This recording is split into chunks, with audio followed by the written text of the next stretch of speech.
It's me again with special effects. Look at the screen. It's moving. It's clouds. It's science and religion.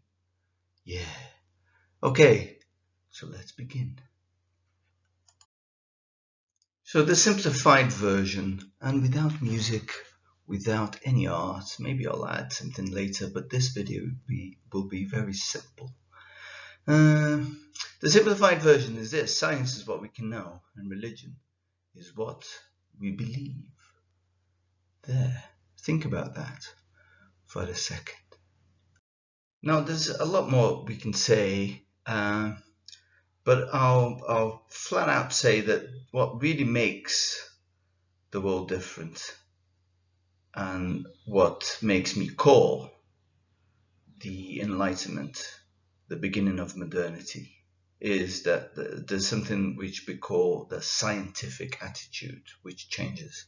So the scientific attitude goes like this: it's not what you believe that is important, it's how and why you believe it. So science is tentative, it's provisional, it's unfixed, it's not dogmatic.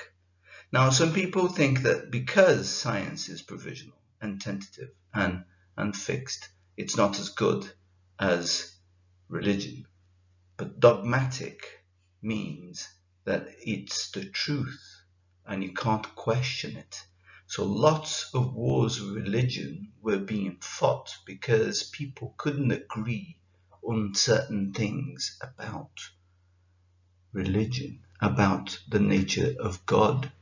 For example, whether you can prove the existence of God or not. That was something theology kept doing all the time. Rousseau changes that. We'll see that. That's important, actually. It's how we look at religion today. It's influenced by Rousseau.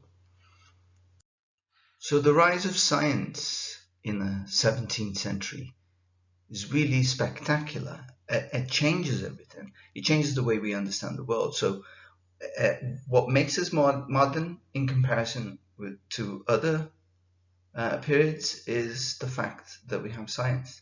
It really changed things so fast that we talk about the Middle Ages and classical antiquity, and these are huge, long periods like I showed to you. But modernity moves very fast. Every 100 years, everything looks very different. And now every 10 years, everything looks very different. But when we talk about the Renaissance, which I called an intermediate period between the Middle Ages and modernity, according to Bertrand Russell, the Renaissance is partly medieval and partly modern.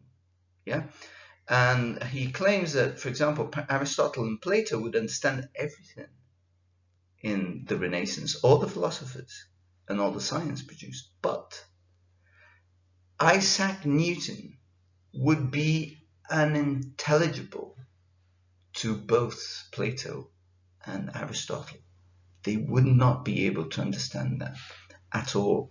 So just to consider a few things, Plato and Aristotle belonged to a world where they thought that the world must be perfect, and the gods that created the world are perfect. So they're planets. So yeah, Jupiter and Saturn and Mars and all of that, they are perfect spheres, and their orbit has to be circular because the circle is perfect. And so they had a view of the universe, which was very small. The universe was very small. It was just planet Earth and its surroundings, stars, which they didn't know how far they were. But their view of the world was aesthetic. So they thought that the gods created the perfect world with thinking of the aesthetics of a human being. Yeah, and Newton destroys all of that. Yeah, he calculates gravity. He uses his calculations to determine that the Earth is not a perfect sphere, that it will be flattened at the poles, and also that the orbits are going to be elliptical and not very precise ellipses, because the ellipses, there's a force at being, there's the attraction goes on between any two objects at all times. So the Earth attracts me to it, and I attract the Earth to me. Of course, the Earth is much bigger. So the sun attracts the Earth, and the Earth attracts the sun, and so on. There's lots and lots of movement, and it's not precise, and it's not regular. Boy, it is regular, you can predict it, but it's not a perfect ellipsis either. It's definitely not a circle. So the outlook of the world is, science eliminates this aesthetic consideration from scientific research. And one important thing we read in Bacon, and this is also in Galileo, an important difference is that people started to experiment.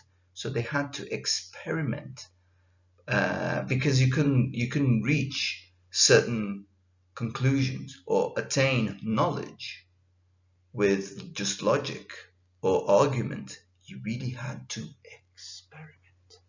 So there.